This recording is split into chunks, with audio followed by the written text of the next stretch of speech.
একরকম খাবার খেতে খেতে যখন ভিন্ন রকম কিছু খেতে ইচ্ছে করে, তাদের জন্য বেগুন আর চিংড়ি মাছ দিয়ে অনেক মজার একটি রেসিপি শেয়ার করব। এই রেসিপিটা বানিয়ে নিতে পারলে আপনারা বিকেলের নাস্তায় অথবা রমজান ইফতারে বানিয়ে খেতে পারবেন। রেসিপি শুরু করার আগে লাগবে বড় সাইজের বেগুন। আমি একটা বেগুন কেটে ভালো মতো ধুয়ে রেখেছিলাম। আর বেগুন কেটে নেওয়ার পর সাথে সাথেই দিচ্ছি সামান্য লবণ, গোলমরিচ গুঁড়া আর সামান্য লাল মরিচ গুঁড়া। এবার রান্নার তেল দিয়ে দিচ্ছি সামান্য। সবকিছু দেওয়ার পর হাত দিয়ে বেগুনগুলোর দুই পাশে ভালো মতো মাখিয়ে নিচ্ছি। আমি সবসময় চেষ্টা করি আপনাদেরকে মজার মজার সব রেসিপিগুলো শেয়ার করতে। ভিডিও দেখে কে কে বাসায় বানান জানি না, তবে একবার হলেও বানিয়ে দেখবেন। এবার অন্য একটা বাটিতে নিচ্ছি 1 চা চামচ লবণ আর গোলমরিচ গুঁড়া। লাল মরিচ গুঁড়াও নিচ্ছি 1 চা চামচ। সামান্য একটু পানি দিয়ে সবকিছু মাখিয়ে নিচ্ছি।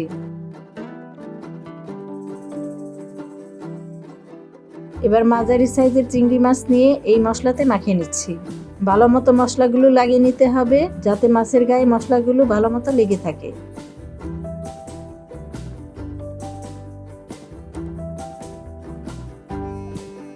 মশলা মাখানোর পর মাছগুলো এখান থেকে উঠিয়ে নিচ্ছি।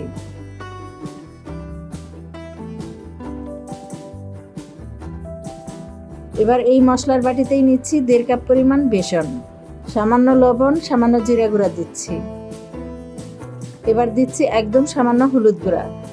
এবার হাত দিয়ে মাখিয়ে এরপর অল্প পরিমাণে পানি দিয়ে বেসনের গোলা বানিয়ে নিব। পরিমাণ মতো পানি দিয়ে বেগুনি বানানোর মতোই একটা মিশ্রণ বানিয়ে নিচ্ছি।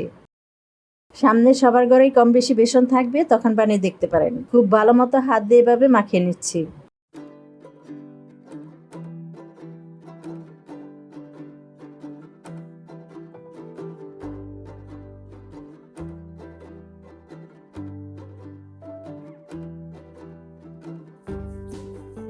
পরিমাণ মতো পানি দিয়ে মেশানোর পর মিশ্রণটা এই পর্যায়ে ঘন হয়ে আসবে।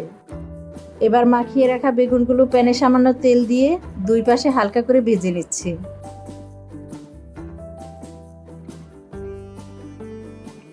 3 থেকে 4 মিনিট অল্প আঁচে দুই পাশে উল্টিয়ে ভেজে নিলেই দেখবেন বেগুনগুলো বেশ নরম হয়ে আসবে। তবে চুলার আঁচ বাড়িয়ে ভাজলে বেগুনগুলো পুড়ে যাবে, তখন আবার খেতে ভালো লাগবে না।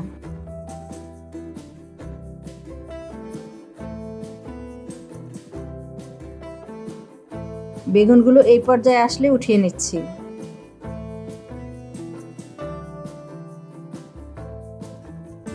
এবার এই প্যানে চিংড়ি মাছগুলো দিয়ে দুই পাশে হালকা ভেজে নেড়েচেড়ে উঠিয়ে ফেলব।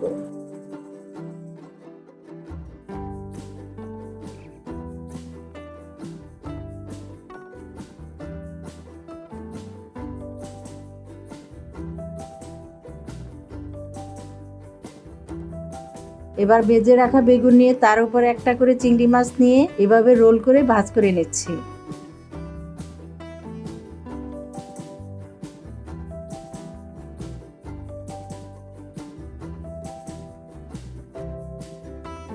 ঠিক একইভাবে আরেকটা আপনাদের ভাজ করে দেখাচ্ছি।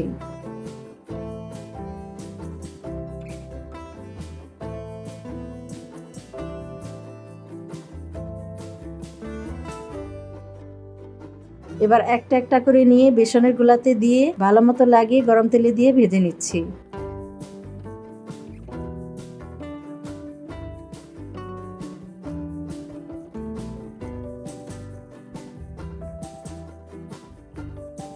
চুলার আঁচ মিডিয়ামে রেখে দুই পাশে কড়া করে ভেজে নিতে হবে, যাতে বেগুন আর চিংড়ি মাছ ভেতর থেকে সিদ্ধ হয়ে আসে।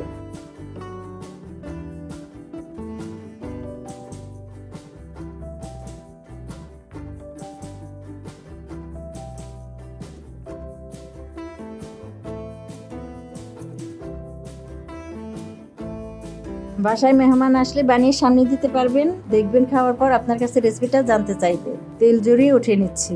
আর আমিও আজকের মতো বিদায় নিচ্ছি। সবাই অনেক ভালো থাকবেন, সুস্থ থাকবেন। আল্লাহ হাফেজ।